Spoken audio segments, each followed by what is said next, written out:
Welcome to Verified Fears. Tonight, we're journeying into the heart of Canada's silent roads, where routine drives turn into reality-bending nightmares. These are true stories of road trips corrupted by something impossible, where isolation, distorted time, and the unknown push ordinary travelers to their breaking point. The first thing you notice out on the endless stretch of highway is the peculiar intimacy that isolation brings. It's not the comfort of being alone, but rather the unsettling sense that some intelligence behind the static and silence, is studying you as carefully as you navigate the double yellow lines.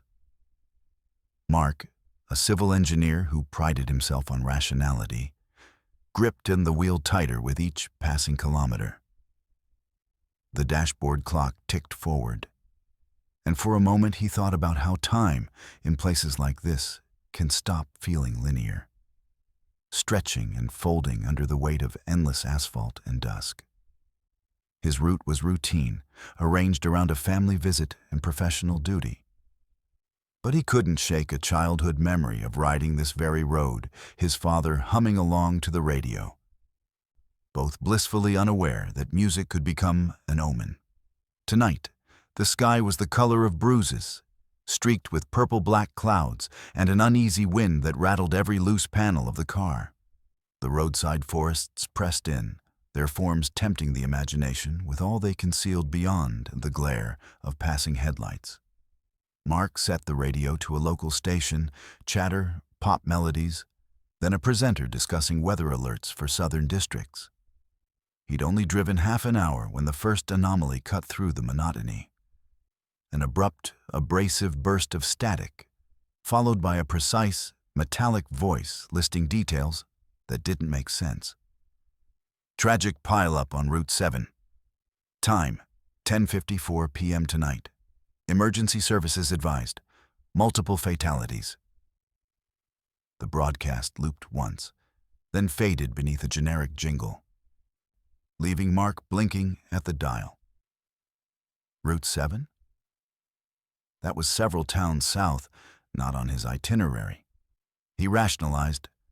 Maybe a badly timed recording, or some regional alert overlapping signals. Yet as he pressed the seek button, the news returned, now describing a flood, referencing airports and evacuation notices nowhere near this region. It was as though he'd tuned into some future national disaster hotline, a relay of warnings and catastrophe that hadn't transpired. He decided to ignore it, switching to a music station. But before he could get comfortable, the headlights of a semi behind him flashed in a distinct sequence. 3 times quick, then a pause, then again. The truck drew close enough for Mark to see the driver's face in his mirror, expressionless, staring not at the road, but directly at Mark. The CB radio, which Mark never used, squawked out a voice. "You hear that too?" The trucker sounded equally disturbed. For several long seconds, static warped both their signals, conveying what Mark could only call a syncopation of dread.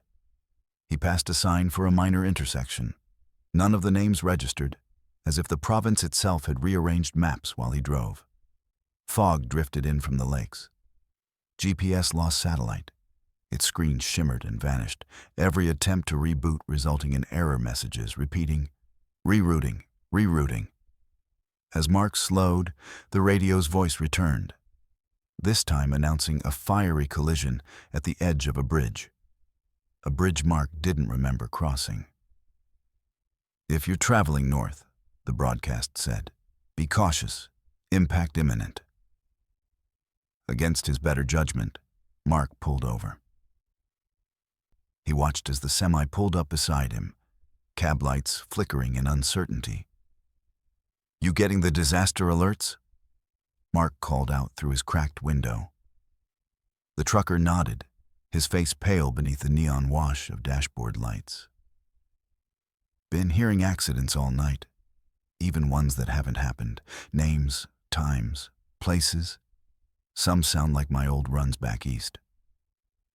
But then, he trailed off, eyes fixing on Mark's radio as it started again, announcing a chemical spill at a town Mark hadn't even heard of, set for 11:30 tonight. The fog thickened. The woods seemed to amplify each transmission.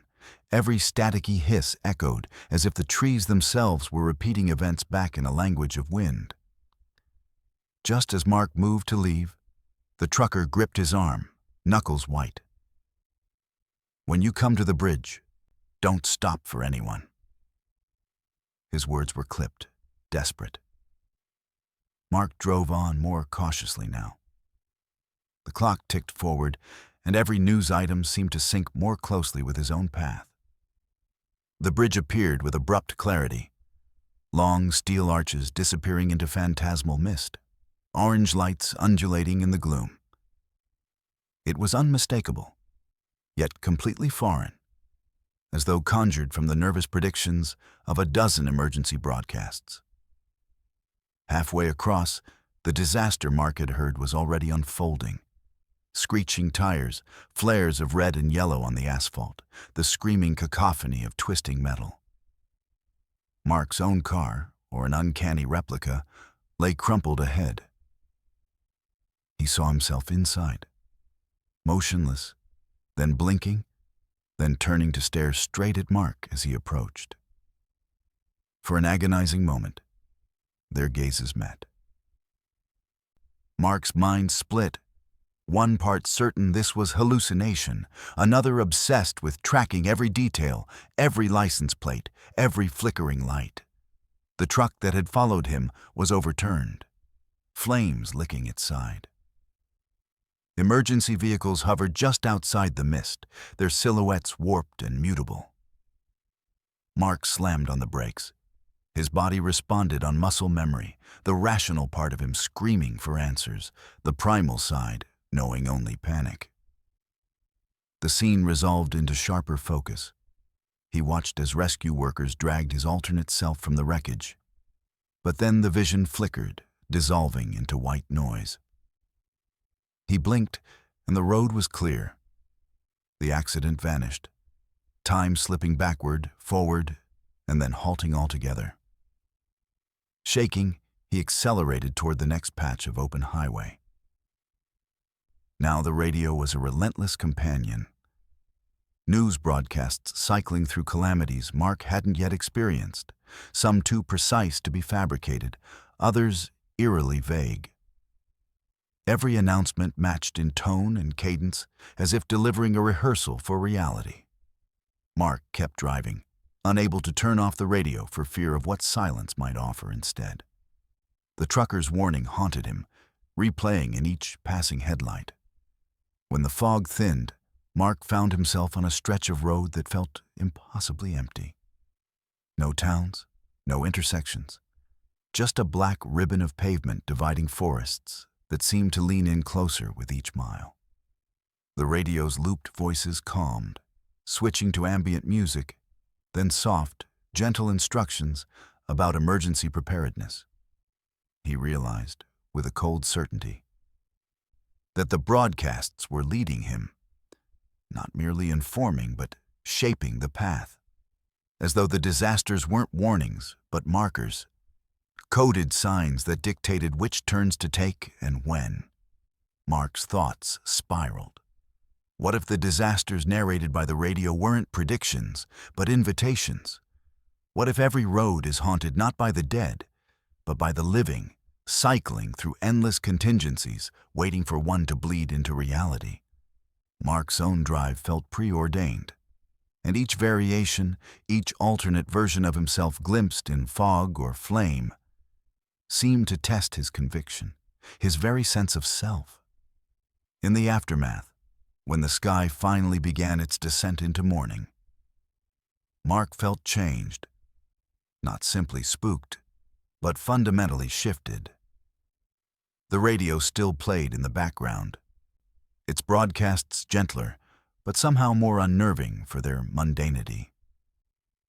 He reached his destination, but every detour, every intersection, seemed loaded with significance. Sleep eluded him. Familiar roads took on uncanny angles. Memories of disaster flickered behind every mundane announcement. He started researching the stories he'd heard, news items that hadn't happened yet, missing persons cases that sounded like distorted versions of his own name and profession. None appeared in the public record, nothing matched. Yet some nights, in the mist and the dark, the radio would crackle with static, calling him by his first name, delivering updates in a tone that matched perfectly the unease of that original drive. Ultimately, Mark accepted what every survivor of the unknown must. Out on the road, isolation isn't simply the absence of company. It's the presence of something observing, waiting, measuring your faith in reality. The broadcasts, however twisted, became his markers, a kind of communion with the infinite possibilities every journey holds. Does fate drive us forward? Or do we become fate the moment we choose to listen? In the relentless quiet, with the highway stretching ahead and the radio always tuned to something beyond the veil, Mark understood that terror isn't the presence of disaster. It's the lingering question in the static. The unsettling certainty that the next message, the next forecast, the next voice in the loop might not just describe the future, but decide its shape before your very eyes. No shortcut ever saved time on the roads that cut through early morning haze, especially for someone who trusted logistics more than luck. Emily, a diligent graduate of medical school, was driving through unfamiliar territory, her mind mapping out the route with clinical efficiency, every landmark an affirmation of progress. Yet what the highway sent back was not reassurance, but a subtle invitation, a promise of convenience made malignant by repetition. The first detour appeared in soft blue from her phone's navigation app. An alternate path marked overpass route, supposed to shave 10 minutes from her commute. She took it, turning off the main drag into the rising mists over the pine forest, letting the early sun slip as she crossed onto poured concrete spanning an ocean of branches below. It should have been a minor change, a deviation logged for efficiency, but something about the air felt off, too dense, as though it resisted the intrusion of headlights and morning radio. 1 mile passed, then another. Emily noted the signs, the standard green placards with white text, posts driven deep into gravel. Each displayed identical information, and each seemed a perfect copy of the last. For a while, she suspected a minor error, common enough in rural infrastructure, recycled sign units, limited funding, perhaps a lazy maintenance crew. But the suspicion soured as she ticked off 3, then 4, then 8 identical signs. Everyone spaced exactly apart, every pockmark and scratch repeated. Her phone chimed again. The estimated time kept fluctuating, sometimes displaying she'd arrived already, other times predicting hours before her destination. Emily dismissed it, attributing the hiccup to weak reception amid thick pines. The radio crackled, looping a local forecast 3 times before abruptly switching languages. First French, then a voice she thought might be Cree, then back to news. The transition seamless, without a single commercial break. The overpass curved gently overhead. After a dozen minutes, Emily realized the road below looked eerily familiar. She recognized the arrangement of rocks, the ripple in the tree line, even the burnished streak of morning sunlight passing through smoke from an unseen campfire. The repetition unsettled her, clashing against her sense of rational continuity. Yet she forced herself onward, dismissing it as mere déjà vu, the brain's trick in monotonous landscape. Several more minutes tumbled by, lost in the hum of tires on concrete. Emily became certain she'd passed the same pothole 4 times. A shallow wound in the road, always in the same place, flanked by identical rain-worn paint. Her fuel gauge, which she'd checked consciously at the overpass entrance, now ticked down rapidly, as if the car had quadrupled its consumption rate. She clicked onto a podcast for focus. But the episode, too, repeated, every sentence replaying at precisely the same interval, the hosts laughing in perfect synchronization, as if trapped in some mechanical loop. Mild irritation shifted toward something more primal, a sense of being surveilled, not by cameras or drones, but by the road itself. Emily checked her rearview mirror and glimpsed a car behind her, tinted windows and silver bodywork. It hovered too close, never passing, never receding, its lights matching her every turn. On the next loop, she realized the license plate was her own. Desperation forced Emily to experiment. She changed lanes, even slowed to a crawl. The pursuit never faltered. Car and convoy repeating, always behind, always identical. Around one bend, she braked and pulled over, letting the follower pass. But the car didn't overtake, didn't acknowledge her. It idled behind, then faded as the mist thickened, multiples of its shape appearing in peripheral vision like splintered reflections. Emily decided to turn around, an action both logical and unnatural. Whoever reversed on an overpass when there was no traffic, no obstacle, just repetition? As she swung the car, every system shuddered. Headlights flickered, digital clock on the dashboard blinked 3:14, repeating into nonsense, then freezing. The GPS announced, "You have reached your destination," only for the map to dissolve, leaving a pulsing blue dot. Going backward proved just as fruitless. The scenery, trees, signs, potholes, merged and melted into sameness, each loop less distinct, as though reality was losing resolution. Emily rolled down her window for air and was met with silence. No birds, no wind, just the persistent hum of the car's engine and the faint echo of her own breathing. She felt weightless for a moment, not in the pleasant sense of release, but as though gravity itself was reconsidering its grip. The isolation amplified. Emily scanned for other signs of life, any anomaly that would signal disruption from the loop. To her astonishment, she saw figures standing at intervals on the shoulder, impossible silhouettes, blurred by morning light, gazing with the attentive detachment of statues. As she approached, none moved, but their heads turned in unison, each action mirrored and delayed as though rehearsed. The phone buzzed, displaying text in reverse. "Go forward." She ignored it, heart racing, and attempted another U-turn. Now the maze of repetition was complete. Each attempt to deviate dragged her further into the strange continuum. A radio station played her last voicemail, her own voice warping into a metallic parody.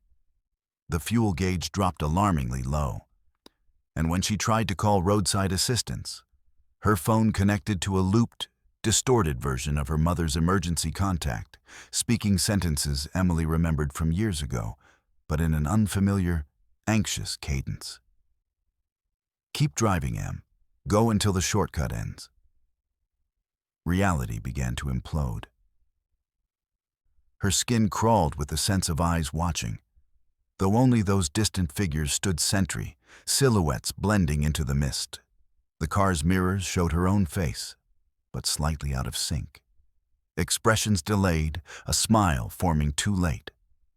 A worried frown lingering until the vehicle jolted and her attention snapped. Gas fumes crept under the dashboard, acrid and relentless. The terrain outside the window looked flatter, reduced to a series of repeating patterns, a world stripped of depth.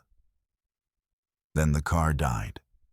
No gas, no electricity, dashboard lights dimming to black. Emily sat in the silence, surrounded by a gallery of her own unfinished actions. The ignition key turning, her hand gripping the steering wheel, every movement echoing in the burnt reflection of the windshield. The figures on the road approached, not walking but flickering closer with each blink. Emily tried the door. It opened, but the air outside felt heavier, pressing down on her with the intent of keeping her in place. She remembered old horror stories, urban legends about endless highways, about being trapped in dreams where escape meant repetition. The professional mind wanted to map the phenomenon, to explain away the impossibility. The human mind just wanted release. Frantic, she climbed into the back seat, searching for anything to anchor herself, a receipt, a photograph, her badge. Every item bore her name, but with the date reversed, 20/9/1/5202. Even the fabric of her clothing felt unfamiliar, seams twisting in directions she would never have chosen. She screamed, not for help, but to break the loop. The sound was instantly snapped up by the silence, vanishing, not even echoing against the window. When she checked her phone again, the text had shifted. Drive backward. A sliver of hope. Perhaps backward was a route to freedom. She slid behind the wheel, turned the ignition, and the engine roared back to life. The road outside seemed brighter, the mist thinning at last. She pressed the gas, committed to reversal, watching carefully for the end. A break in the sameness, an off-ramp, a sign that didn't match. Slowly, the shortcut unraveled. The road grew distinct. The pothole vanished. The trees arranged themselves into normal disorder. Voices of birds crept through the window. Emily's fear did not subside. Relief was muted, almost clinical. At the far end of the overpass, she found herself facing the original entrance, but everything was different. The clock now read noon, her fuel gauge full. Bag of belongings reordered, phone cleaned of all messages. For weeks after, she navigated highways with caution, dreading every detour, trusting nothing automated or offered by unfamiliar convenience. In the mirrors, rear view, side, and bathroom, shadows flickered, sometimes taking the shape of her own expression, sometimes blending into the world around her with impossible delay.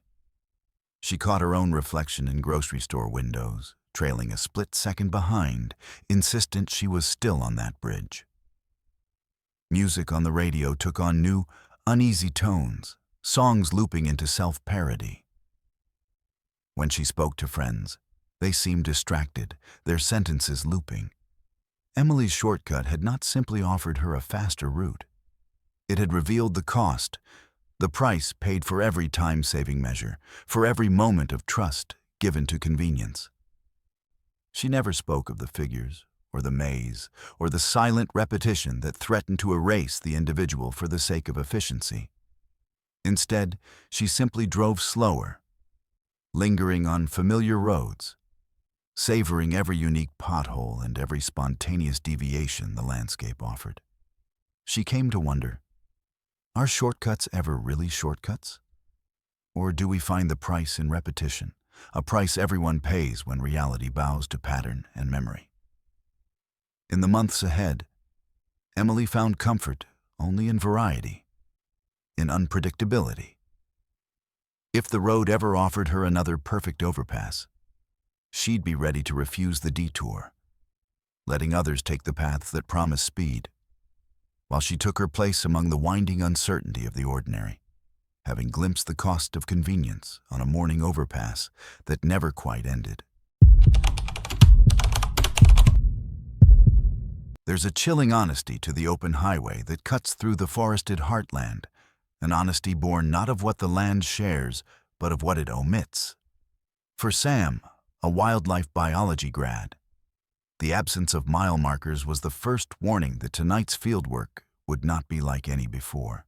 The old logging road had no towns, no convenient turnoffs, just a blacktop wending endlessly beneath a sky that seemed to hang a few feet lower than normal, pressing the trees flat against the ground in warped perspective.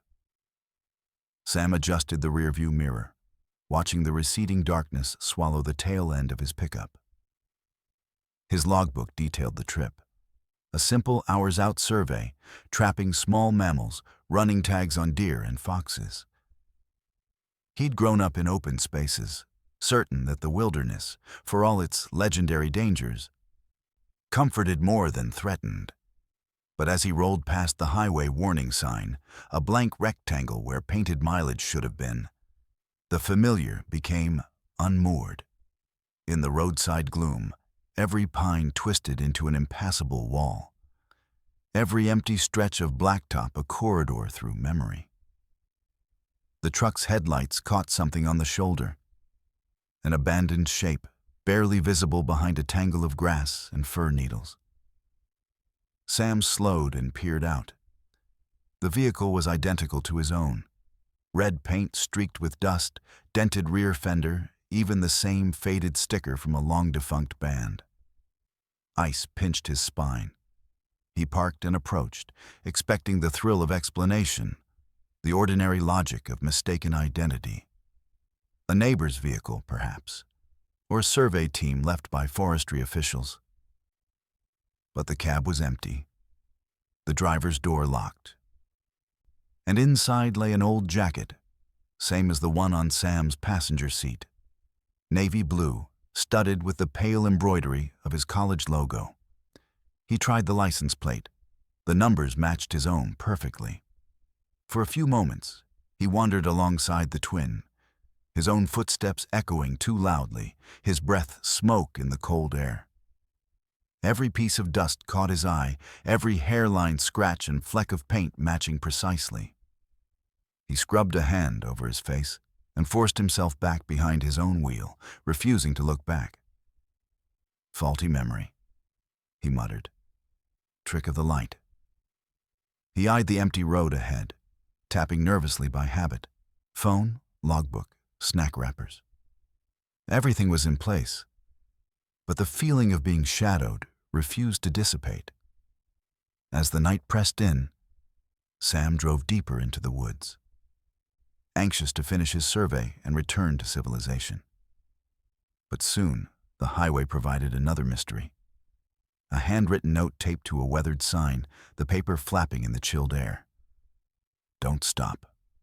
Time overlaps. Sam squinted, wondering at the message's origins. Was it an inside joke, a local legend, some cryptic memorial to a tragedy left unreported? The note's odd cadence clung to his thoughts, an itch he could not scratch. The tunnel came next, a stretch of road bored through rock, half lit by failing orange lamps. Inside, the acoustics changed. The radio emitted whispers, layered voices too soft and slurry to parse. Sam tried to adjust the frequency, but the only result was static. The voices swelled, overlapping with each other, until one phrase broke through clear and sharp. You're almost there. Find the markers. It was his own voice, or something close enough to unsettle him. Sam groped for courage, focusing on biology, data, the rational causes behind echoes and interference. Emerging from the tunnel, the road looked altered. Signs had returned, spaced evenly along the shoulder. But the numbers were counting backwards now, diminishing with every mile. 500, 400, 350, 320. The forest thickened. The branches gnarled into unlikely shapes. Each bend looked familiar, but wrong. The kind of repetition seen only in dreams or fever. Sam flipped through his logbook, matching notes on animal encounters. But every page had shifted.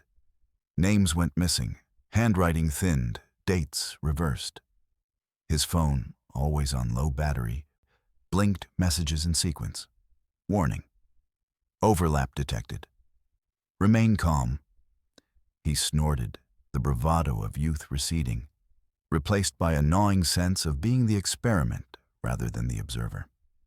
Unsettled, Sam reviewed a story he'd heard as a child, the account of a missing hiker, lost for days, then discovered asleep miles off course, clutching a notebook with scrambled entries.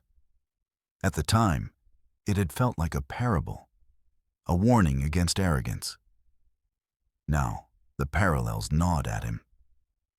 What if the road itself was conscious, reconstructing memory through travelers' fears and expectations? Up ahead, a new sign appeared, warped and leaning as if deliberately obstructed. No markers beyond this point, no rescue beyond this line. Sam hesitated at the boundary, the logic of adventure warring with sudden survival instinct. But curiosity drove him on. He pressed the accelerator, the groan of weathered tires muffled beneath the weight of breath and imagination. Within the newly markerless stretch, the atmosphere thickened. The air seemed to vibrate with potential, as though on the verge of being sliced. Sam's mind spiraled back to the truck on the side of the road. The message on the sign, stories of vanished travelers. He remembered the lost hiker's journal, the strangeness of entries written in reverse, dates and names bleeding into chaos. Minutes stretched, 10, then 30, then an hour folded into a minute, then a minute into an hour. The forest was a solid green wall, the blacktop a featureless portal. Sam's memory of his own journey became slippery. He forgot which direction he was moving, what led him here, even his reason for recording mammal data in the first place. A creeping dread replaced data with sensation, the certainty of being observed by something vast, not animal, but atmospheric, a malignant will woven from the repeating quiet.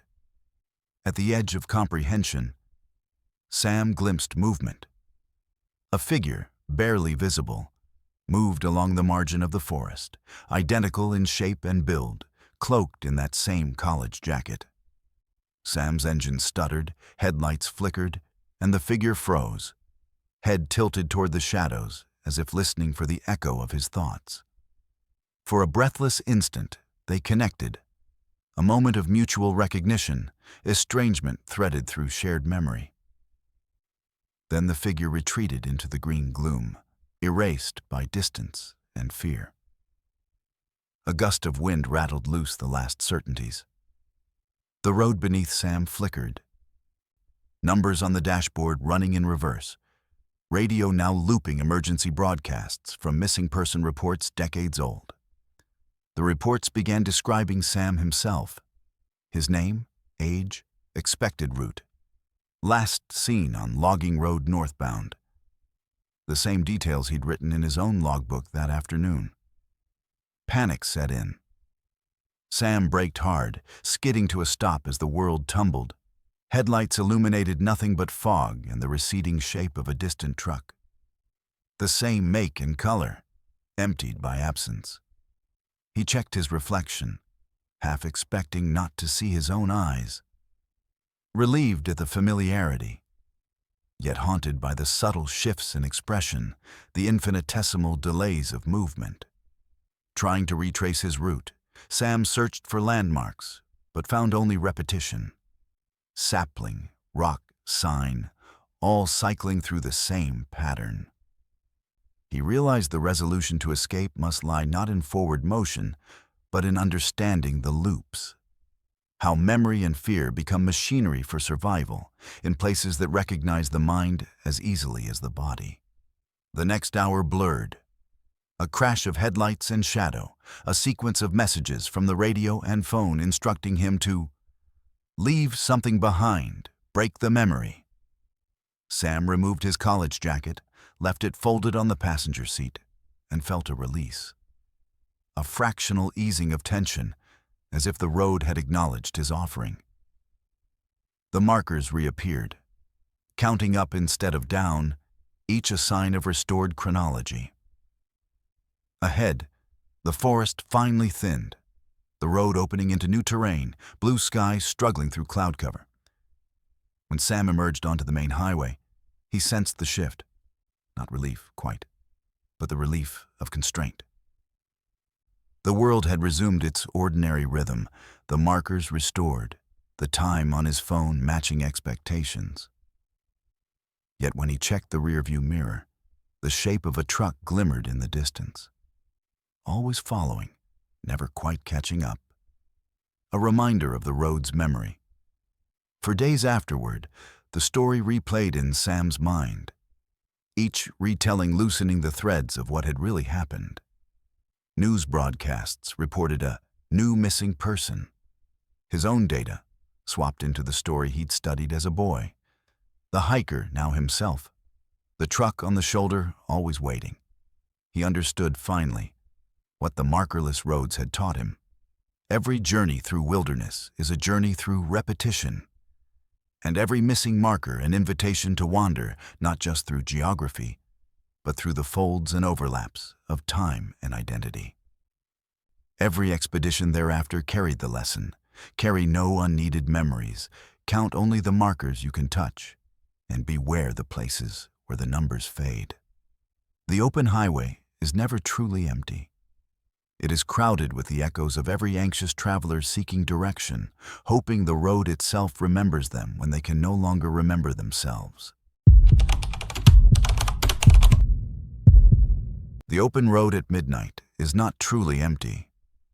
It is a stage set for encounters that couldn't happen in daylight, a passage over which past and present drift like smoke. For Harper, a seasoned truck driver with military discipline and a skeptical faith shaped by years of survival. The shoulder of the highway was usually nothing more than a strip of gravel, a zone for blown tires and coffee breaks. But tonight, under a moon so thin it might have been scratched into the sky, she felt watched. Not by law enforcement or wildlife, but by something that remembered her name before she'd ever shown her face. Harper was heading north, with a half-full load of timber and iron, running against the clock to make delivery before sunrise. The route was ordinary enough, a straight chute through evergreen woods that glimmered with frost. Radio tuned to a late-night talk show, eyes flicking from mirror to dash and back. She trusted her instincts, leaned into routine, and carried a tiny cross on her dashboard. A private talisman meant more for comfort than confession. Her faith was complex. Forged in war zones, battered by heartbreak, carried quietly into the lonelier corners of her life. She almost never stopped for hitchhikers. It was a rule, hammered into her by decades of warnings and one unforgettable story from boot camp. But as she rounded a curve just past midnight, her headlights carved out the silhouette of a lone figure, thumb extended, face half-turned. A young man in a threadbare coat, the kind travelers wore before the world spun so fast. Harper slowed out of caution, not kindness, prepared to wave him off and keep rolling. But then the figure called her name, clear and certain, as though they were old friends. Harper. The voice cut through the radio chatter and the boundaries of expectation. Harper inched up, her instincts pinging between fight and flight. She rolled the window down a crack, keeping her hand on the concealed lever for the truck's flashlight. "How do you know me?" she asked.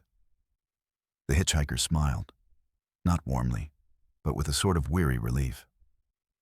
"You helped me once," he said. "A long time ago. But it's cold now." Harper blinked. She had helped thousands in her drives. Stranded travelers, lost pets, fragments of broken lives left by the road. But this face was unfamiliar, and his coat seemed impossibly thin for a night with temperatures already plunging. She weighed her options, calculated the risks. Curiosity won, and she unlocked the passenger side door. He climbed in quietly, smelling faintly of rain and old wood. His hands were folded in his lap, trembling in rhythm with the rumble of the road. Harper glanced at him sidelong, noticing every detail. A patch sewn to his sleeve, a scar on the jaw, eyes that flickered with stories unspoken. He asked for warmth and silence, never directions.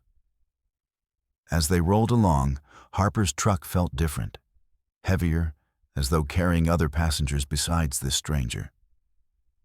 Then she noticed something subtle. The dashboard cam, always reliable, was blinking out of sync. The device's feed appeared scrambled, dark outlines flickering across its screen. And when she glanced in the mirror, the hitchhiker's reflection lagged and faded, a shadow that barely mirrored his body. The radio hissed, skipping channels in bursts of static and momentary distortion, as though tuned to another dimension. They passed a rest stop, its lights ominously dark. The young man pointed. "We're close," he murmured. His tone wasn't urgent, but Harper sensed weight beneath the words. She stifled questions, remembering her father's lesson. Sometimes roadside encounters are only half meant for you. Sometimes you're just the vessel for stories trying to return to the world. Suddenly, Harper's headlights swept over another figure. A woman standing stone still beside an overturned sedan, her hair blown by wind that did not touch any trees. The woman's lips moved soundlessly as Harper drove past, her eyes locking with Harper's in a flash of recognition. An expression of gratitude or warning, Harper couldn't tell. When she checked her rearview mirror, the sedan was gone, and the road behind had swallowed any evidence of accident or presence. The hitchhiker fell silent. The further they drove, the more Harper sensed a change in the shadows outside, the way the edges of reality seemed to fray. Patches of frost on the shoulder melted and reformed. Tire tracks flickered in and out of view, and the double yellow line on the road quivered as if resisting some cosmic wind. Harper cleared her throat. "You said I helped you?" she asked again. He nodded, voice echoing mutedly. "You stopped. That mattered." As the truck approached another dark stretch, the climate inside the cabin shifted, air thickening, warmth draining away. Harper noticed her breath growing visible, each exhale tracing a fleeting signature under moonlight. She pushed up the heater, but the vents remained cold, and her cross rattled against the dashboard, ticking in time with the dashcam malfunction. On the roadside, shapes congregated, less human than memory, less memory than hope. One form, then another, flickered into existence. A man with a child's backpack, a woman carrying an old suitcase, a cluster of faces pressed close in silent yearning. The hitchhiker pressed his forehead to the window, whispering something under his breath. A prayer or a farewell. Harper couldn't distinguish which. She felt herself slipping out of the present and into a world stitched from echoes and regrets. It escalated without warning.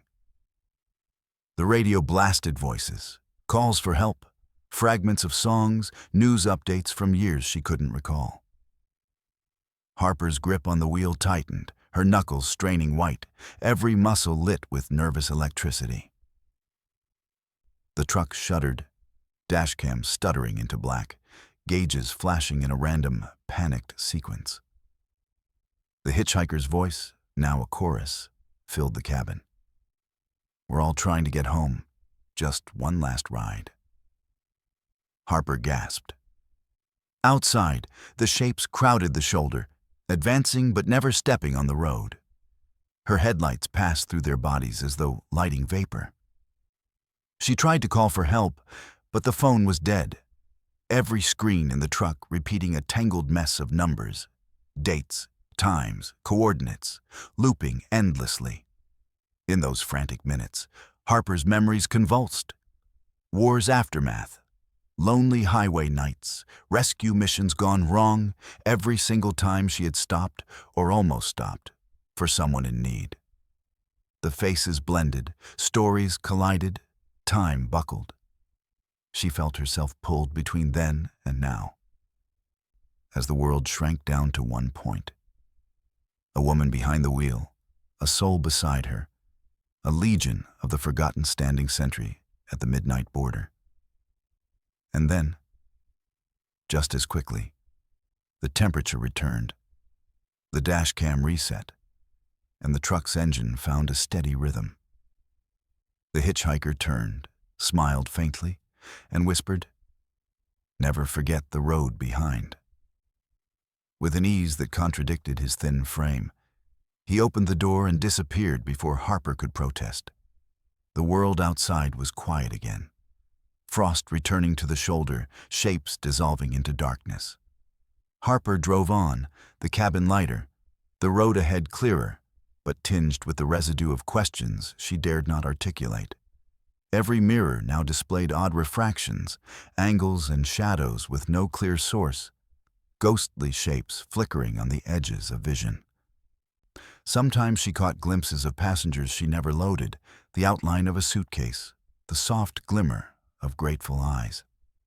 In the weeks that followed, Harper grew more deliberate in her journeys.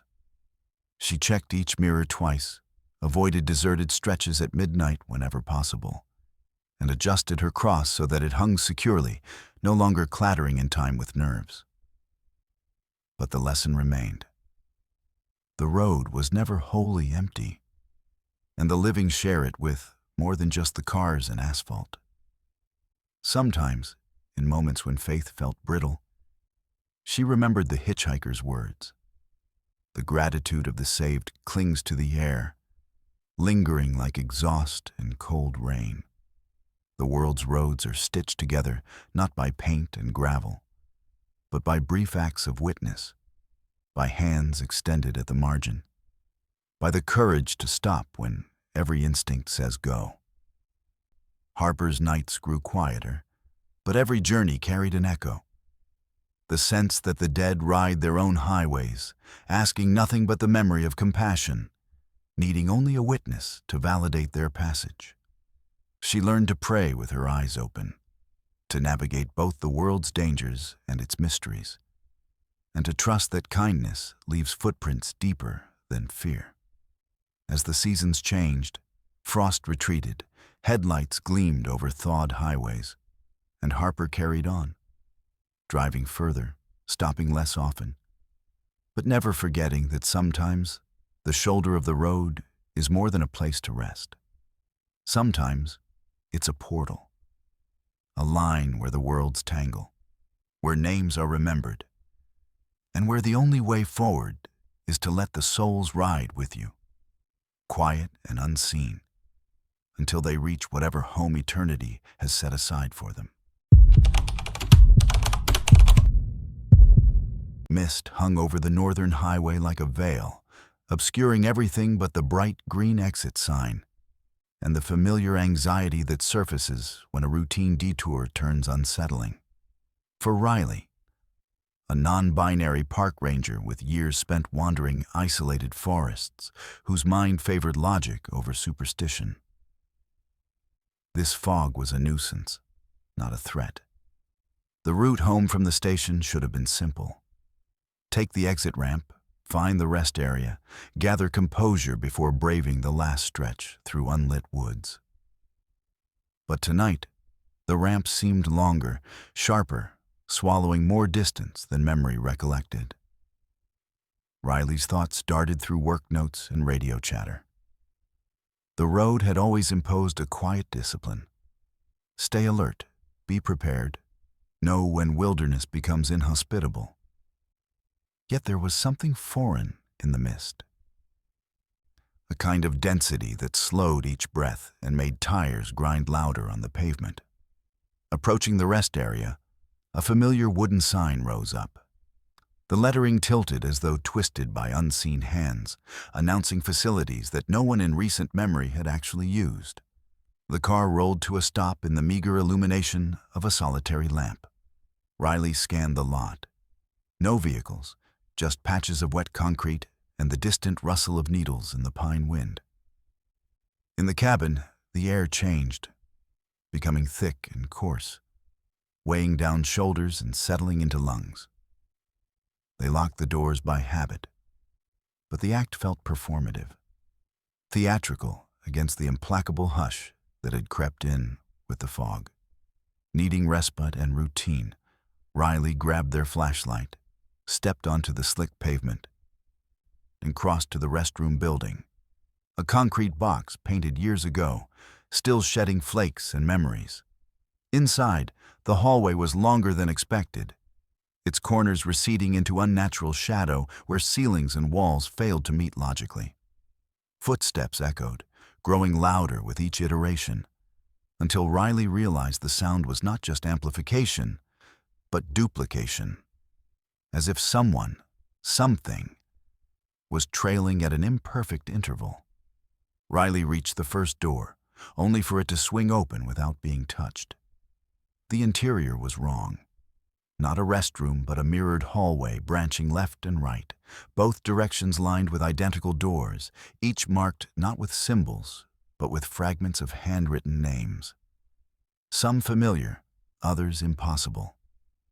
The flashlight beam fractured, light scattering where it should have reflected, forcing Riley to step lightly and stick close to the walls. With each door tested, Riley sensed time shifting. Watches and phones ticked forward, resetting, 1 minute jumping into the next, while the world outside remained fixed in stasis. The sensation was subtle at first, a lag between thought and movement, a slow bleed of memory into the present, as if the building itself parsed time by its own design. Further in, belongings appeared, a scarf, a child's plastic toy, an empty water bottle stamped with a date from the previous decade. Riley bent to inspect a wallet, its ID card faded but recognizable. A ranger from 10 years prior, one of the region's missing, a name whispered on radios late at night but never spoken in daylight. The hallway grew colder, air tinged with something metallic, the scent of old snow and hidden decay.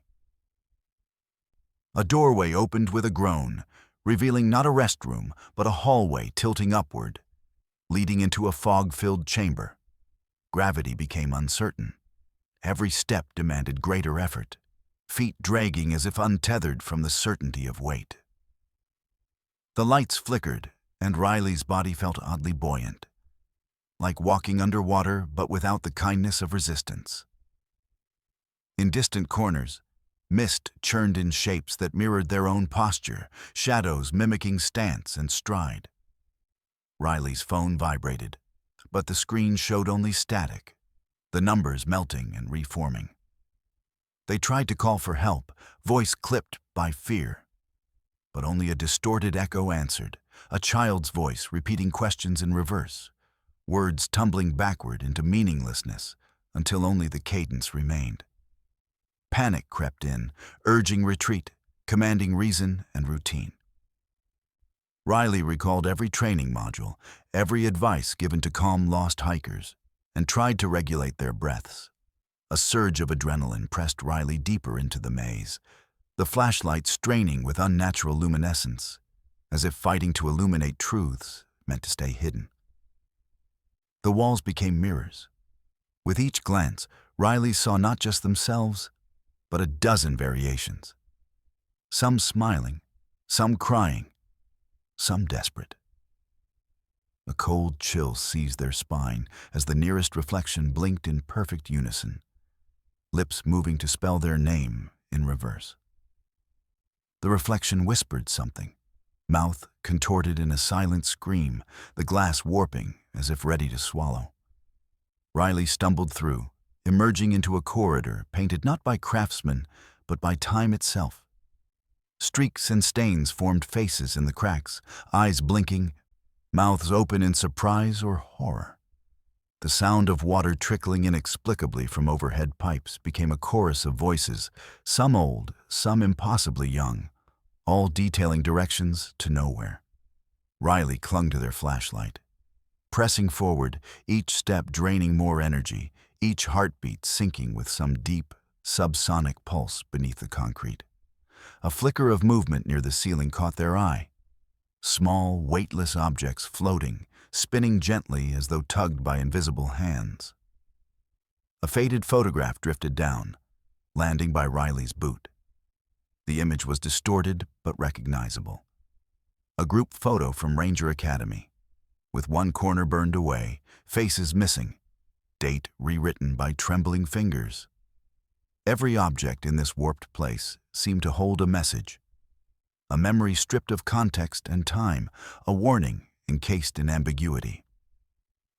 Beyond another door, the space changed again. No longer a hallway, but a vast, open lobby filled with objects from decades past. A rotary phone, a lunchbox, an old hiking pack with tags from a year Riley remembered as being filled with loss. The gravitational oddity deepened, time jumped forward, and the sense of imminent danger became more urgent. Every exit sign pointed inward, every wall reflected Riley back at themselves. At the center of the chamber, a large mirror stood propped against a broken chair. In its glass, Riley saw their own form. Hair streaked from anxiety, eyes wide with confusion, mouth set in determination. Then, as they watched, the image slipped backwards. The mirror self began speaking in reverse, syllables tumbling out so quietly that Riley had to concentrate to decipher. It was a message, half advice, half accusation, words that seemed to prick at old guilt and forgotten misdeeds. "You belong outside," the reflection murmured. "This place holds the lost, not the searching." Riley felt the world buckle, a surge of fear overwhelming rational analysis. They tore their gaze away, seeking a real door, not a mirrored trick, not a passage into unreality. Their flashlight dimmed, the batteries draining as if sapped by the building's hunger for attention. At the far end of the room, one door stood slightly open, light streaming through with the golden clarity of morning. Not fog, not artifice, but day. Riley charged forward, throwing their body against the door, tumbling through into brightness, the hallway collapsing behind. The world outside was changed.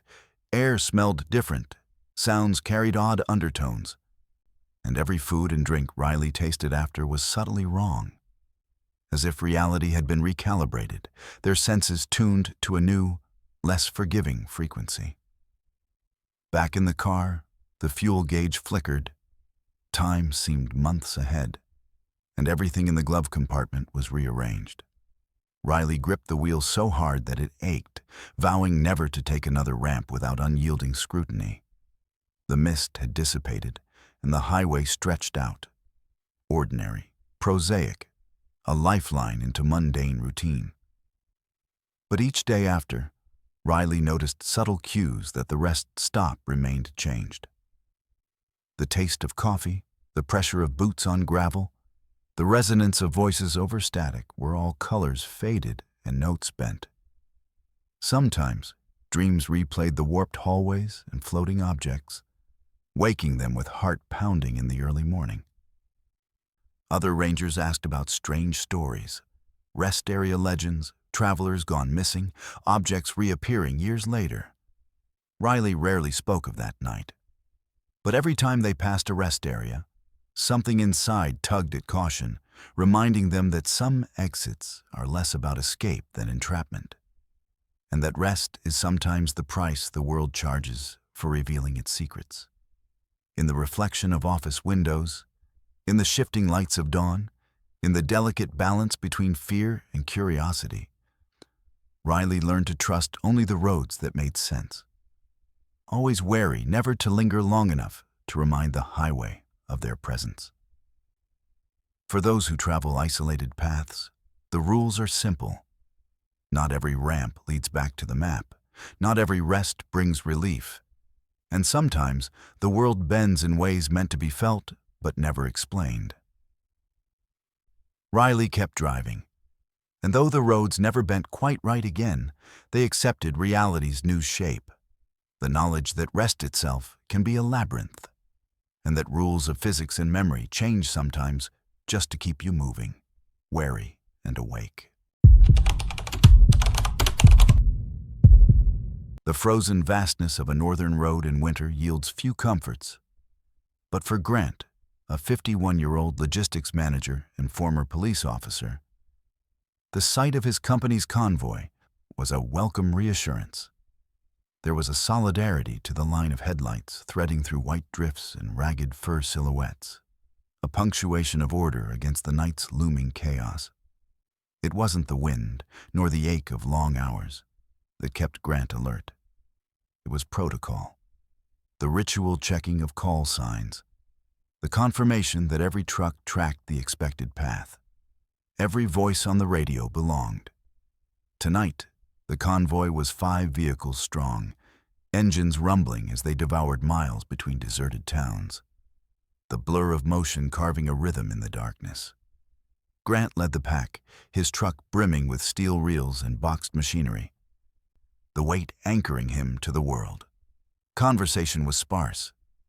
Radio etiquette demanded brevity, efficiency, never idle chatter. In the cold isolation, Grant's mind wandered to old cases, roads patrolled, accidents catalogued, horrors explained and unexplained. Just past the halfway point, the convoy slowed for a turn. Grant's radio crackled, a distortion, then the faint echo of his own call sign repeated by a voice that did not belong to anyone in their chain. Bravo 7, copy? Grant blinked, checking his roster. All vehicles accounted for. But the transmission repeated, this time in perfect mechanical mimicry. He responded with caution. Bravo 7, go ahead. Static filled the cabin. Then the same phrase echoed back with a subtle edge. Bravo 7, go ahead. In the mirror, headlights appeared. An additional set. Distant but precise, hanging in the mist beyond recognizable range. Grant frowned. His checklist showed no latecomers. As the convoy rounded a bend, the distant shape resolved itself. Another truck, nearly identical in make, model, and color. Grant toggled the radio, asking for verification. But each member of his convoy described seeing different reflections. One said 2 trucks behind them, another saw only their own. The CB channel split with interference, garbled voices hissing details that looped restlessly. Night pressed in. Grant urged the convoy forward, warning his drivers to stay close, maintain formation. Yet, in the peripheral vision of every mirror, the duplicate convoy remained. Matching speed, distance, pattern. Grant's chest tightened. The anxiety of decades of rational explanations straining against something unquantifiable. He recalled a story told in training. The phantom fleet, the warning that lost drivers sometimes became echoes in winter, unable to leave the roads they haunted. Snow began to fall with urgent density, obscuring refraction and blurring the world into grayscale. Grant's headlights cast circles of clarity that collapsed into shimmering patches of black ice. The duplicate trucks drew closer, their lights sometimes fizzing out, sometimes revealing not drivers, but dark humanoid shapes that seemed to flicker in and out of existence. Each license plate matched his own fleet, down to the registration stickers Grant had personally checked earlier. The CB flared alive again. Bravo 7, wrong route, said the voice, his own, but slowed and fractured. He replied, voice steady. Convoy running true, confirm position. Another transmission, this time a chorus of overlapping, broken voices. You're already there. You've always been there. Grant's heart thumped hard in his chest. He muted the CB, relying on visual cues to maintain distance, tension sharp in every muscle. Ahead, the lead truck reported a malfunction. The dashboard flickered, gauges looping through impossible sequences, speed readings doubling, then freezing. The rest of the convoy slowed in response, but the duplicate formation surged forward, headlights slicing sideways across the snowbanks. Grant squinted, seeking any anomaly that would explain the vision, Reflections, refractions, tricks of wind or light. He changed lanes, adjusting speed. The shapes matched every move, never crossing, never parting. It escalated rapidly. The snow intensified, shrouding the road with opaque sheets, muting the world to memory and anxiety. The duplicate trucks loomed out of the haze, and each time Grant tried to radio for help, the signal splintered into nonsense. Call signs reversed, voices filtered through static, as if the very air conspired with the unseen. He thought he saw faces in the lit windows, his own, pale and taut, staring forward with the intensity of purpose or fear. Suddenly, Grant's truck lost connection with the rest of the convoy. The dashboard went black. The engine juddered to a stop. He felt the cold creep into his bones as every sense sharpened, aware that any rational explanation was melting away in the dark.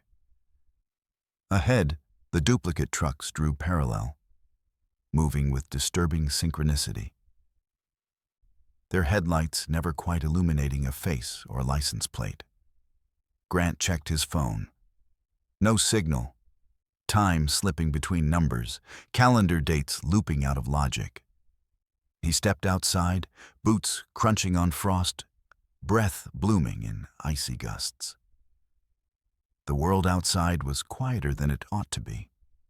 The duplicate convoy had gathered, lining the road in an exact parade, a perfect twin of Grant's own fleet, every detail rendered with uncanny precision.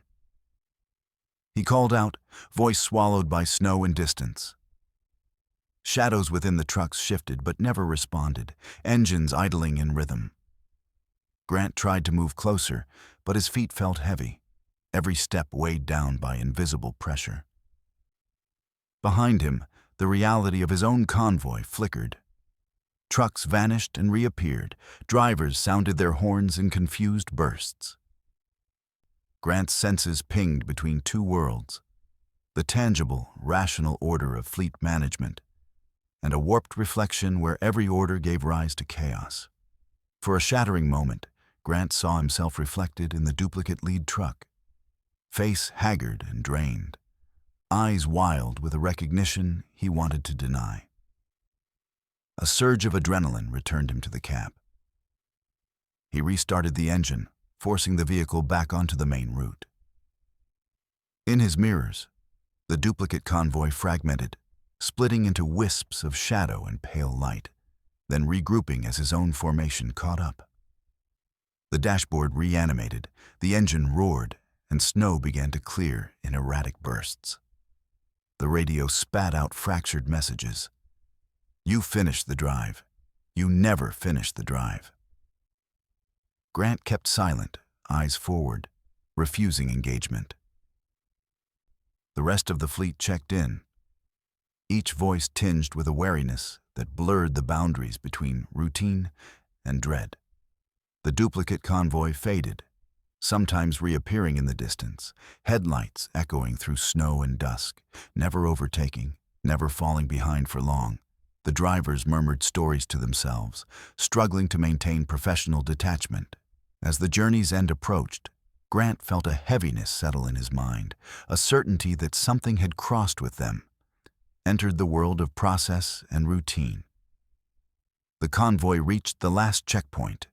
Every truck parked in the designated rows, every cargo manifest ticked off.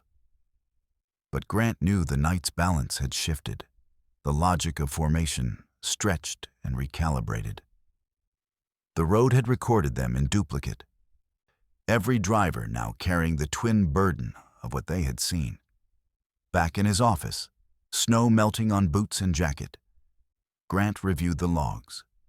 The timestamps were corrupted, signatures overwritten, records splintered.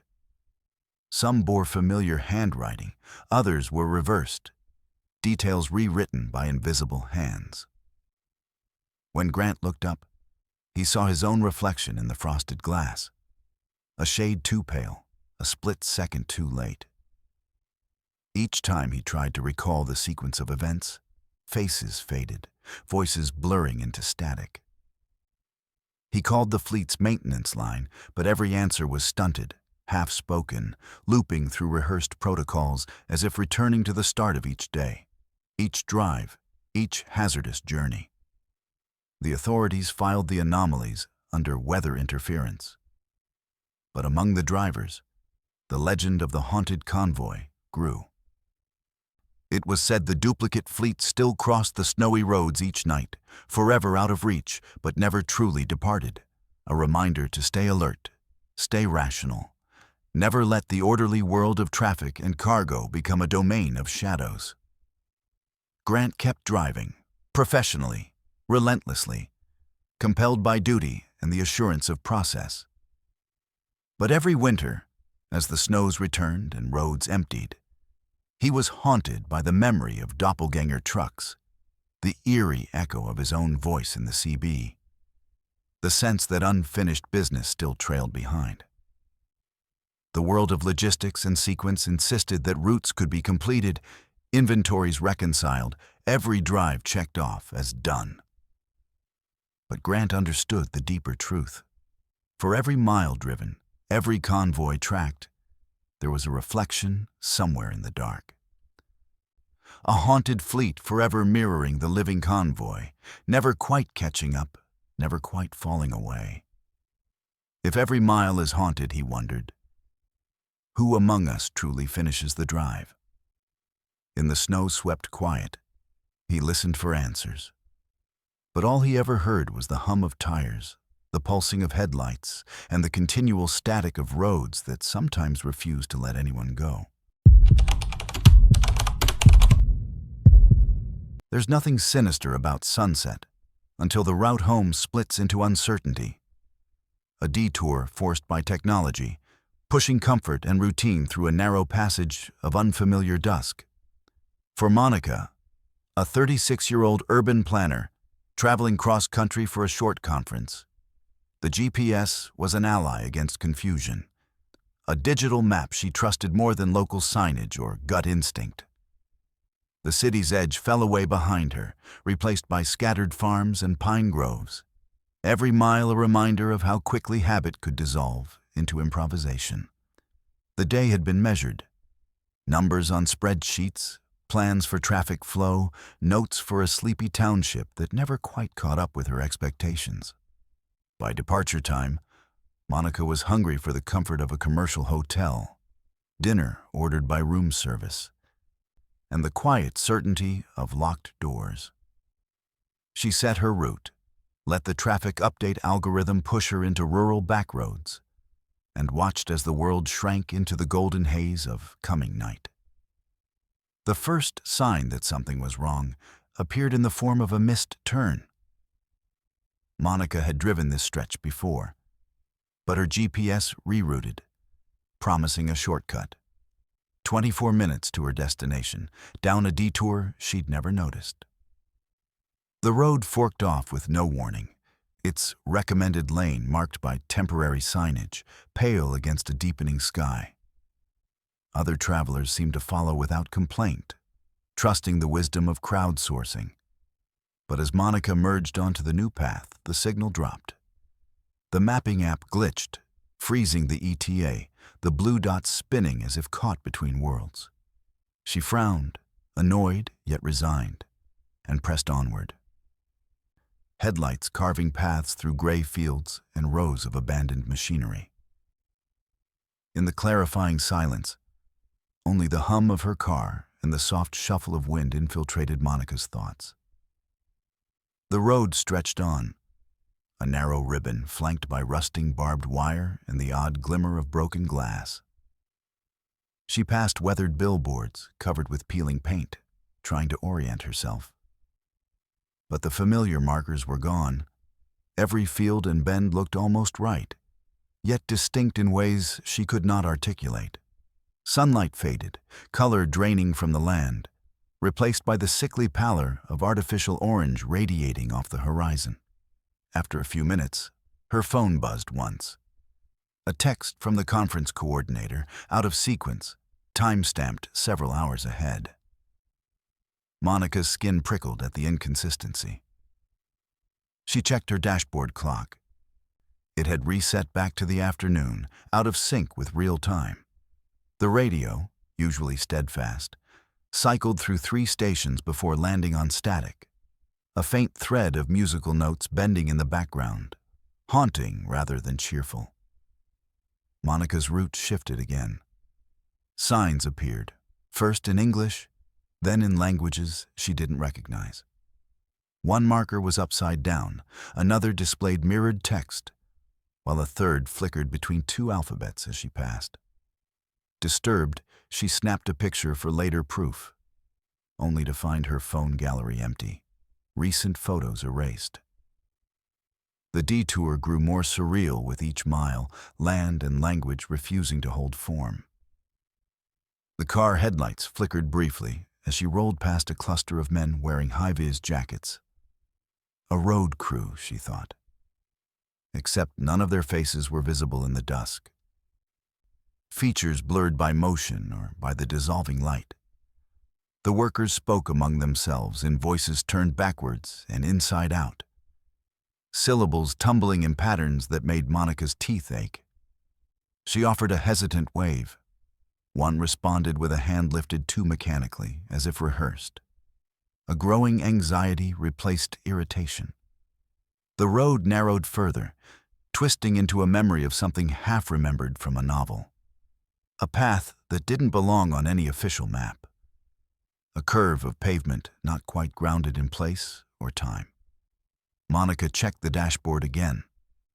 Her radio now played her own voice, but looped and slowed. Words from past phone calls mumbled back at her by unseen lips. Following protocol, she attempted to turn around. The GPS showed no safe options.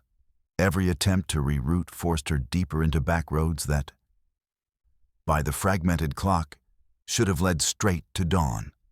Yet the sky was only deepening, the blue-black gradation growing heavier, pressing Monica forward into layers of doubt and rising adrenaline. Without warning, a thick bank of fog rolled across the next intersection, swallowing all perspective. Monica's headlights fractured in the retreating mist, beams bouncing back as if repelled by a surface too close to touch. Visibility shrank to a few feet. Roadside markers dissolved.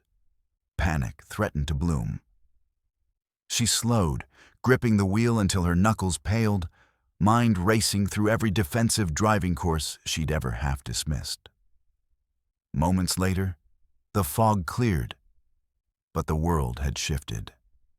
The road signs now displayed a language vaguely reminiscent of Cyrillic, then Japanese, then complete nonsense. Trees at the edges of the route bent sharply towards the pavement, as if listening or warning. And Monica wondered whether she was still following any real detour or whether technology had abandoned her for some twisted experiment. Her car radio hissed, then returned, broadcasting a local forecast for a town Monica knew had been dismantled years ago. The weather was described in terms that didn't make sense for November. Heat wave arriving, solar flares, red moon forecast for sunrise. She turned the dial, but every frequency echoed with thin, whining tones and half-audible names. Her own name among them, followed by repeats of, "Not arrived, not arrived." At the next crossroads, Monica caught sight of 2 old trucks parked together, facing opposite directions, each one's headlights pointed down separate lanes, as if daring her to choose a side. As she slowed, both engines died. The drivers inside lifted their hands to their faces, white gloves outlined in the failing light, then rolled up their windows at the same moment. Monica pressed her foot to the gas, desperate to leave behind whatever test or performance this had become. The detour lengthened without logic. Her ETA disappeared, time vanishing into the dense, bruised dusk.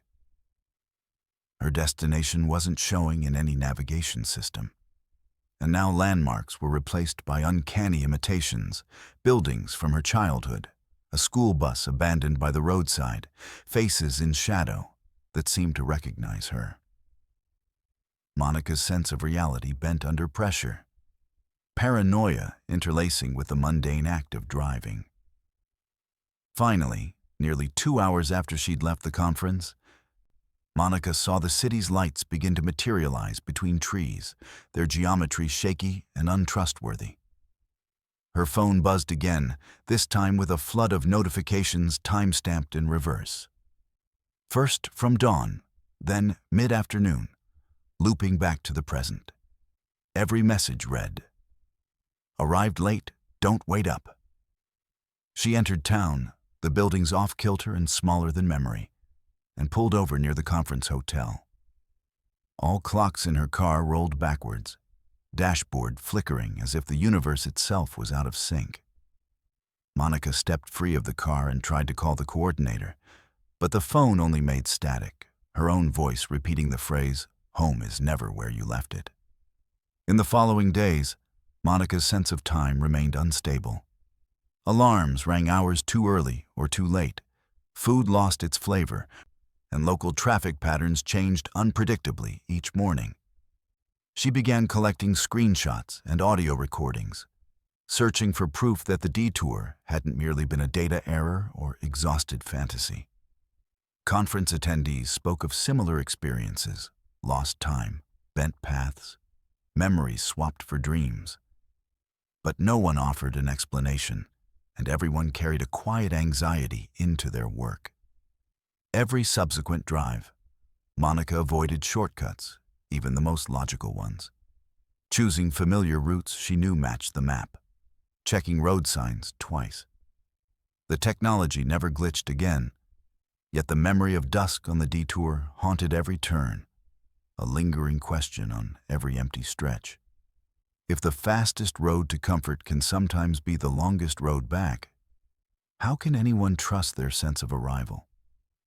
Sometimes she replayed the backward broadcasts, the indecipherable road crew voices, searching for a code or warning in the jumble of sound. Sometimes she watched for the same abandoned trucks, expecting to see white gloves at every crossroads. But most often, Monica simply told herself that home was a privilege rarely granted to those who challenged the certainty of night. The next time she set out on a long drive, Monica placed her faith not in GPS nor computer-generated detours, but in the unreliable wisdom of her own fear. A fear sharpened now by experience, never again dismissed as mere superstition. From that night on, she believed in the power of return, in the need to travel slow and trust only the signs written in the language of ordinary dusk. For as long as the roads could be bent by technological failure, they could also be bent back again by remembering one simple truth.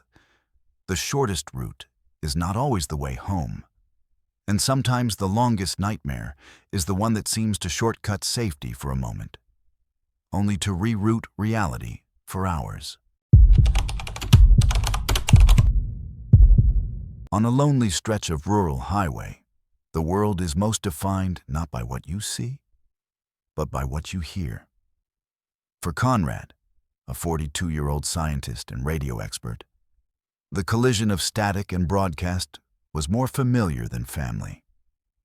He had spent a lifetime tuning frequencies, sorting signals from noise, chasing distant storms across crackling AM waves.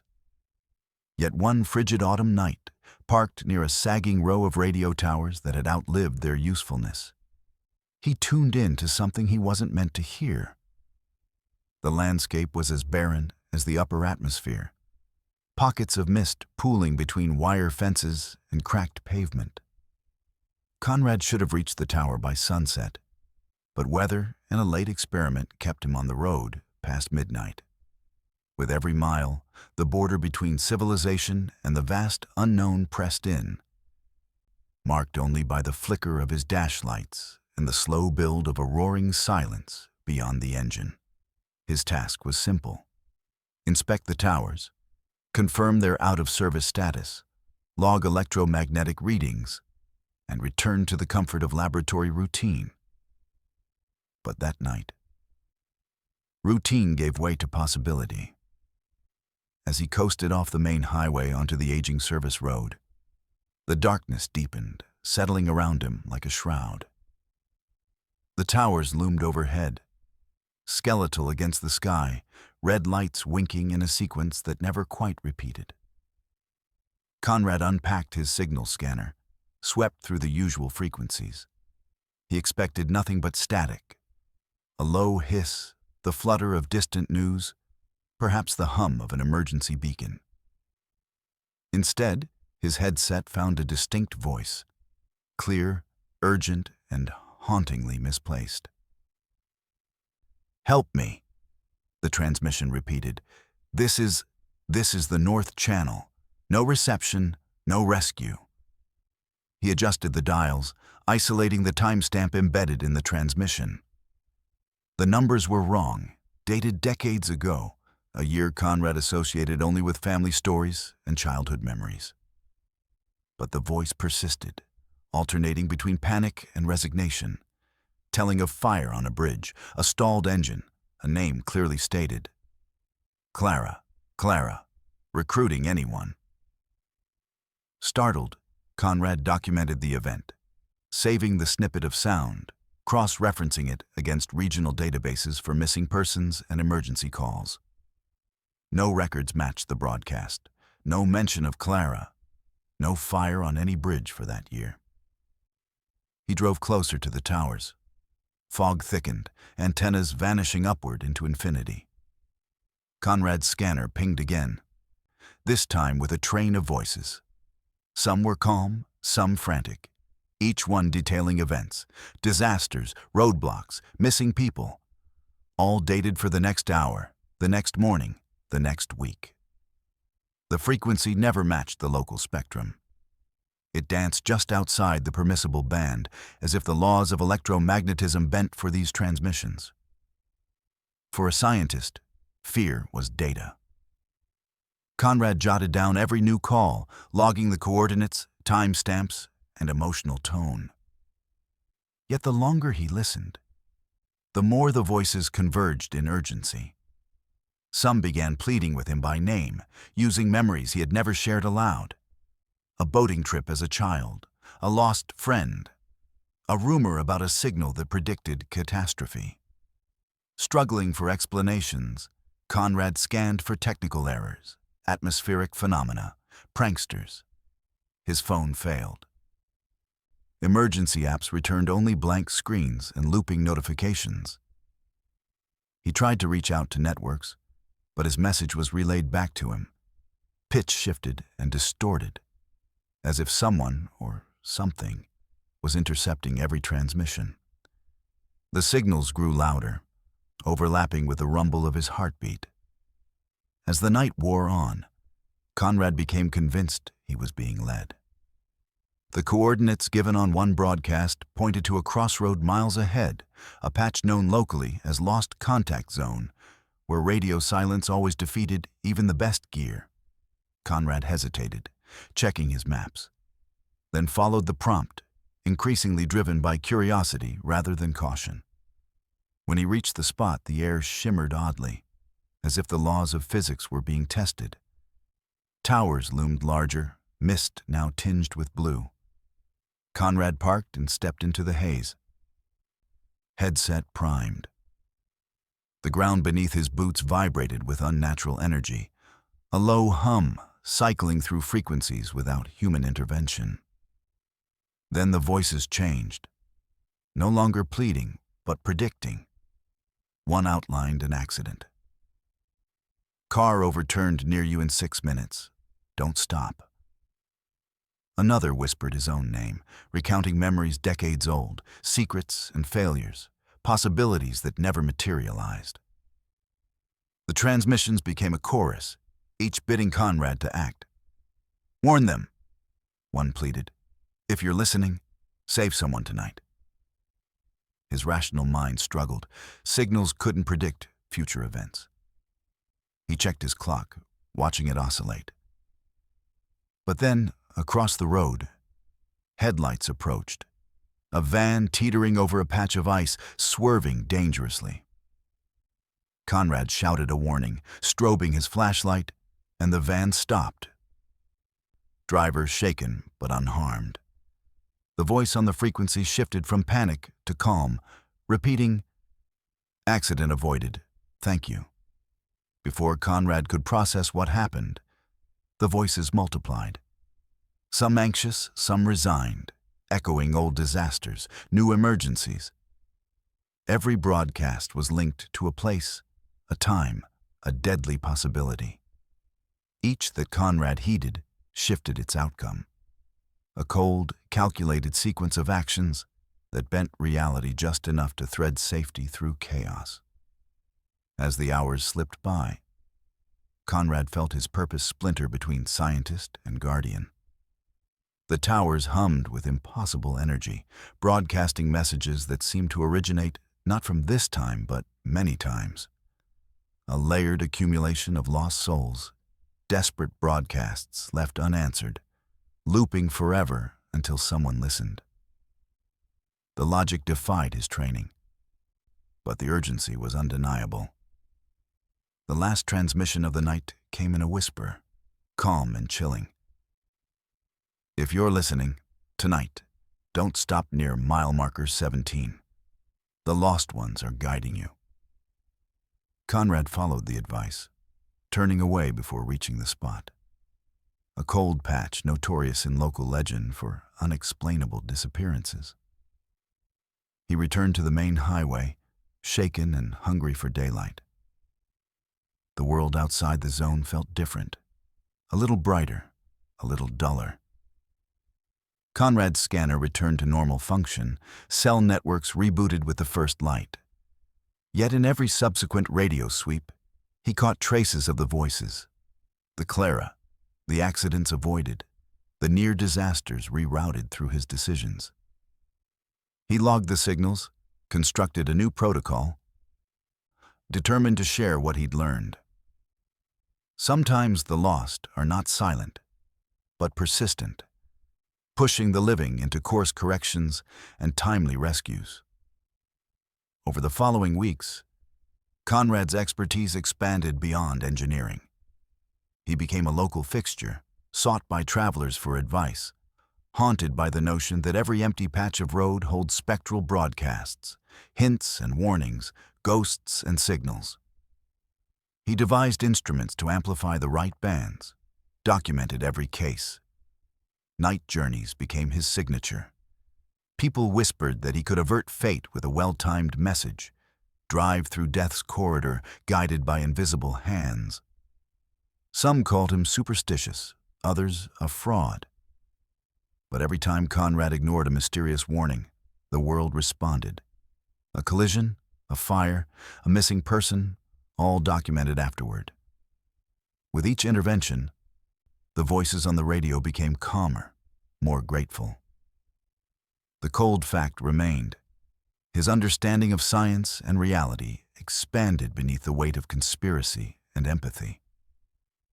Occasionally, late at night, Conrad caught the old pleas again.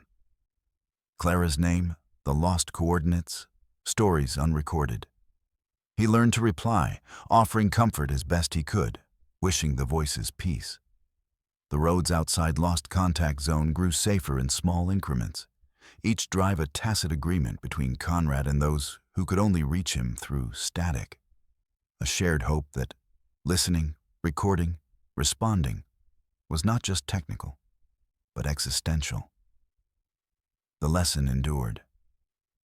Not every signal is meant to be decoded, but every warning holds value. Sometimes the highway speaks with the voice of the lost, pleading for rescue, guiding those who hear.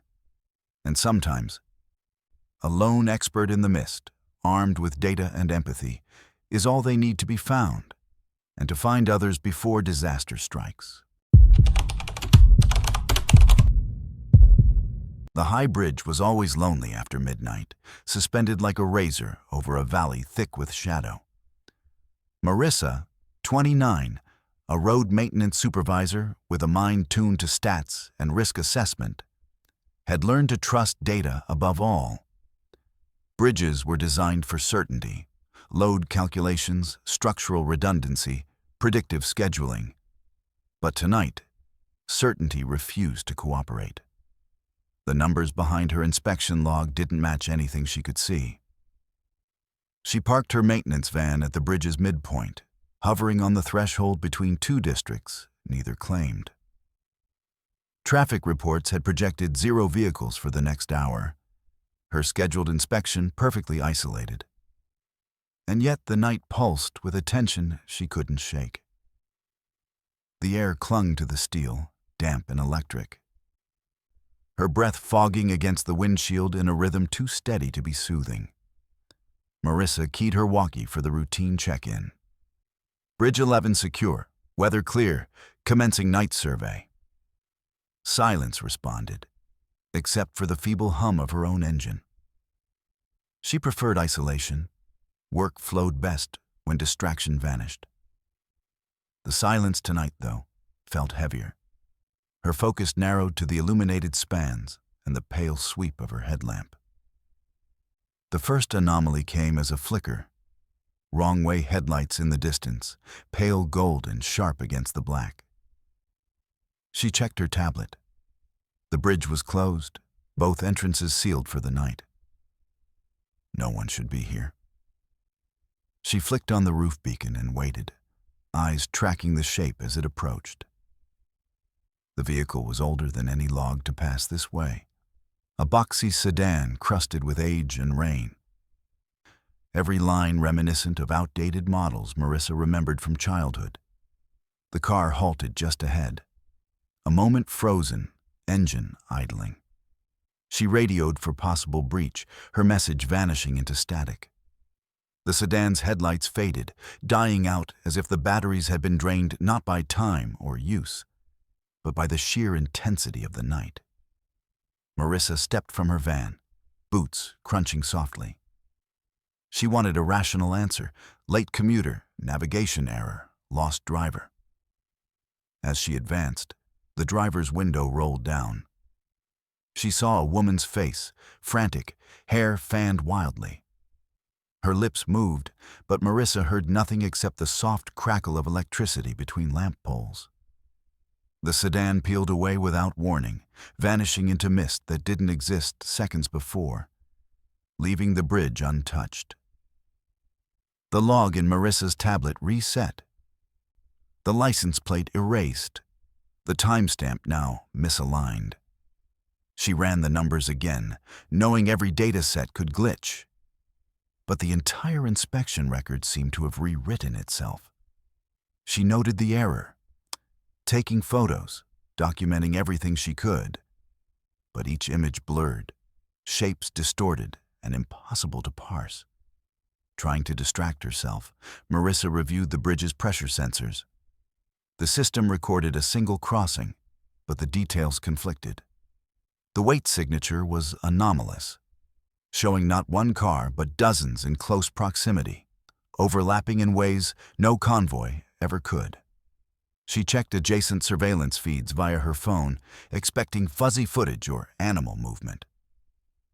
What she found shook her. The crossing recorded live was not just from tonight, but also footage from 30 years ago. Another night, another vehicle. Same location, same direction. The figures in the old video wore clothes from a different decade. Faces frozen in worry, gestures frantic. The timestamp insisted the time was now, not then. The system replayed the crossing as a loop, faces and cars returning with uncanny regularity. Marissa paged through data logs. Her own credentials were replaced by another name, another ID, someone who had vanished from records decades ago. Her pulse quickened. She toggled back to her live window. There, on the screen, was her van, her own features reflected in the glass, but different somehow. Her hair rearranged, a jacket she didn't recognize, posture stiff with uncertainty.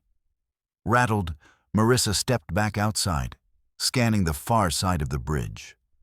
Lights flickered distantly. The air seemed to ripple and bend. She remembered childhood tales her mother had told, stories of bridges that connected not towns, but times, ferrying desperate souls back and forth across years with no warning, The technical side of her brain rebelled, searching for code error, insufficient bandwidth, electromagnetic interference. She walked the span, boots ringing against cold metal, headlamp beam cutting the dark. She tried calling colleagues for confirmation. The signal died, messages looped, phone clock spinning backward every few seconds. The night felt drawn out, each minute billowing into hours, each noise carried on wind that refused to settle. As she neared the center, Marissa's senses sharpened. In the low ambient light, she glimpsed something impossible. A second set of headlights approaching, moving the wrong way again with slow, deliberate precision. Data said there should be no one here, every record corroborating the fact. Yet here it was, burning against the stats, burning against the rules. Feeling a surge of duty, Marissa waved her beacon, signaling stop. The headlights hesitated, then flickered out, leaving the bridge blank and silent. She advanced, scanning for tire marks, footprints, any physical sign. The only evidence left behind was a faint impression, an indent from decades of crossings, pressed deep into the steel as if history insisted itself into physical reality. Returning to her van, Marissa reviewed security tapes and data logs. Each attempt at analysis led back to confusion. The live footage replayed her own nightly movements, but the figure in the recording grew less familiar each time. The face sharpened into a stranger's, gestures repeated but detached, as if she were watching herself through a distorted lens. Her credentials no longer matched, reports filed under names she did not recognize. At the far end of the bridge, tremors shook the steel. Minor ripples, dismissed as inconsequential by last year's engineering report. Tonight, though, each vibration grew in urgency, bearing the weight of lost years. Marissa gripped the railing, feeling the passage of reality tighten around her. The bridge rattled. Time appeared to fracture into fragments, the scenery around her flickering between now and then, past and present. In a final surge, Marissa checked her location data. The system showed she had never arrived, never left, only existed as a repeating interval.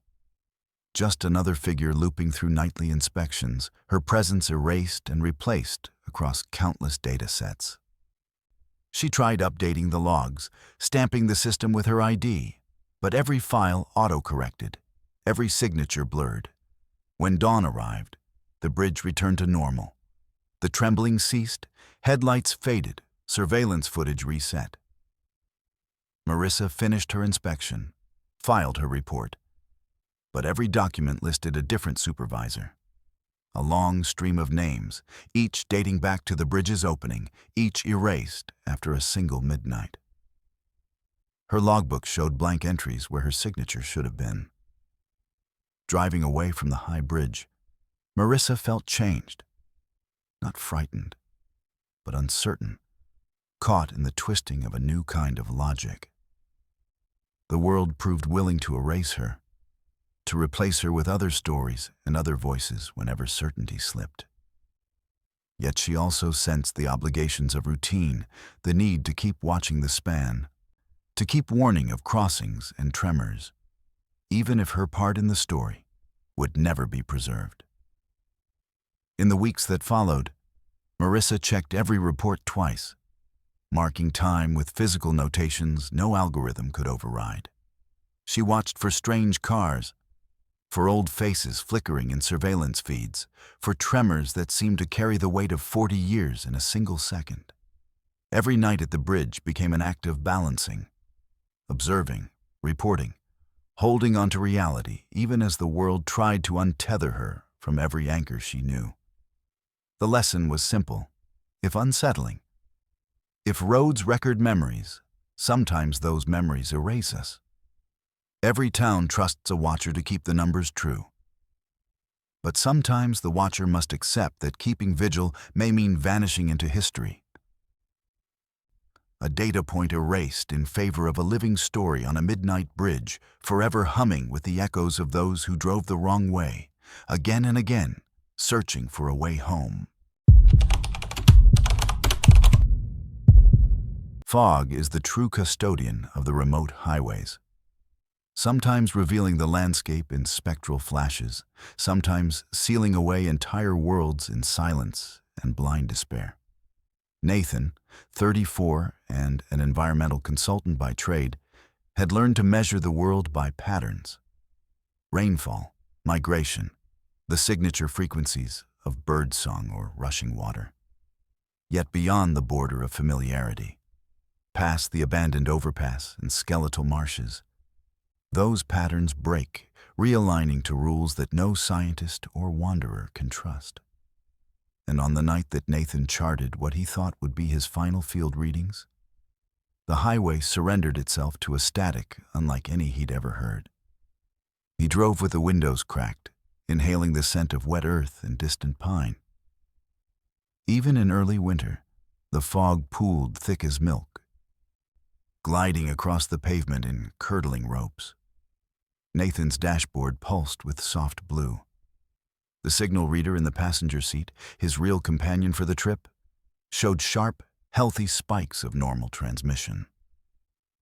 A perfect night for data, he thought, sidelining superstition in favor of logic and math. A detour appeared, a fork in the road bearing no signage but a flickering caution light, orange for warning, its rhythm off by fractions of a second.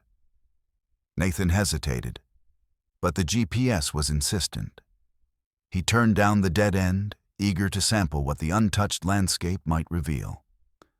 The road spilled him into a cul-de-sac, flanked by mossy gravel, broken posts, and the fading outline of a picnic shelter. Nathan parked, stretched, and listened.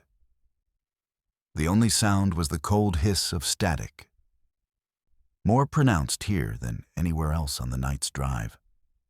As he began his readings, the frequency analyzer pinged. An anomaly, singing at intervals that defied the environmental background. Nathan tuned a small radio to match, and the landscape responded. Every time he adjusted the dial, the world outside grew sharper, then stranger. A faint melody played, a children's song warped by age, drifting across the bog. Each new station summoned a change. The fog deepened, then receded. The marshes grew loud with frog chorus, then fell dead again. Lights at the far edge of the cul-de-sac flickered in subtle ways, always seeming to redraw the shape of the shadows, never content with a single form. With each adjusted frequency, Nathan felt compelled to walk the edges of the clearing, taking recordings, marking data. Yet with every step, his surroundings wobbled unpredictably. Trees bent, shrunk, grew impossibly tall. Brambles rearranged. Even distant thunder seemed to harmonize with the tune pulsing through his radio. He checked his timepiece. It jumped wildly, resetting with the signal's pitch, minutes leaping and falling in jarring increments. Nathan grew conscious, then obsessed with the interplay of tuning and reality. He scribbled frantic notes, describing each transformation. Mud lanes opening where nothing should exist, blue mist giving way to dry heat, the sky cracking into yellow lightning without storm or warning. The dead end became a palette for nature's impossible whims, painted fresh at his command. Then the world malfunctioned in earnest. Nathan's radio caught a clear, human voice in the midst of static. "Don't leave. The song keeps you safe." Each syllable seemed to vibrate through his bones, not just his ears. He tried to reply, recording a message. His own voice played back as a child's, garbled and echoing. "Nathan, come home." He retreated to the car, unsettled, feeling watched not by animals or curious ghosts, but by the land itself, drawn into a two-way dance with machinery and memory. Intent on resolving the phenomena, Nathan rechecked his field readings, finding not one but dozens of environmental signatures, each one perfectly plausible yet entirely different from the last. The marsh was alternately dry, flooded, frozen, overgrown. The road beyond the cul-de-sac flickered through possible futures. Cracked and ruined, pristine, buried under fallen trees, or simply vanished. Reality itself responded to the radio, as though each frequency unlocked a new, fully fleshed-out possibility. A sentence from old graduate school rose up unbidden. When the world doesn't make sense, it's either you or the world. Nathan found no comfort in that dichotomy now. He tried to escape, starting the engine, but the car sputtered and failed. Radio still tuned to a frequency that sounded like the end of the universe. In the cockpit silence, Nathan's mind split between scientific method and pure survival. He retuned the dial, desperate for a way out. The fog outside thinned, then thickened, then drew closer than ever, pressing against the windows as if alive. He braced, heart racing, hands shaking. The voice returned, softer now. If you want to leave, choose your signal. Choose your reality. Driven more by instinct than design, Nathan cycled through the frequencies, each one unleashing new shifts, colors inverted, memories intruding that felt lived and imagined at once, visions of distant roads intersecting his own. The landscape flickered to deep night, then roaring daylight, then a moment of cosmic silence so complete he thought he was falling through empty space. At last, he breached the right band. The fog lifted, the chorus of frogs returned, and the path home appeared, glowing with surreal clarity. Nathan started the engine. The radio played a familiar tune, his favorite from years ago, clear, normal, and comforting. He drove, leaving the dead end behind, and watched the world outside return to ordinary shape. The highway greeted him with familiar lampposts, the GPS recalibrating as if to apologize for the night's anomaly. In the days and weeks that followed, Nathan was haunted not by ghosts or monsters, but by the knowledge that reality itself was negotiable, malleable under the influence of unseen signal. He checked every frequency, every corner of background static, searching for one that felt slightly off, slightly dangerous. Sometimes, when he was drifting into sleep, he heard the dead-end melody again. Soft, inviting, a promise of unlimited landscapes waiting just beyond rational understanding. He published his findings, then spent years tracking similar anomalies. Travelers contacted him, recounting dreams of cul-de-sacs that changed with a song, highways that vanished, signals that led them to futures they couldn't explain. Nathan refused to become a prophet, but he never again dismissed chance, nor the vast, haunted power of a simple radio dial. The world is shaped not only by roads and rivers, but by the frequencies we choose to follow, and the landscape spun from static. Sometimes, all it takes is a note, a station, a tune born from fog and marsh, to slip briefly between realities and find a forever haunted by possibility. If this story resonated, if you felt the land shifting beneath your feet or the hair rising at a haunting frequency, don't let these chills vanish into static. Smash that subscribe button for Verified Fears, where true darkness travels with you, and every journey can bend reality. Share your own road trip legends below, and remember, the next story you hear could be your own.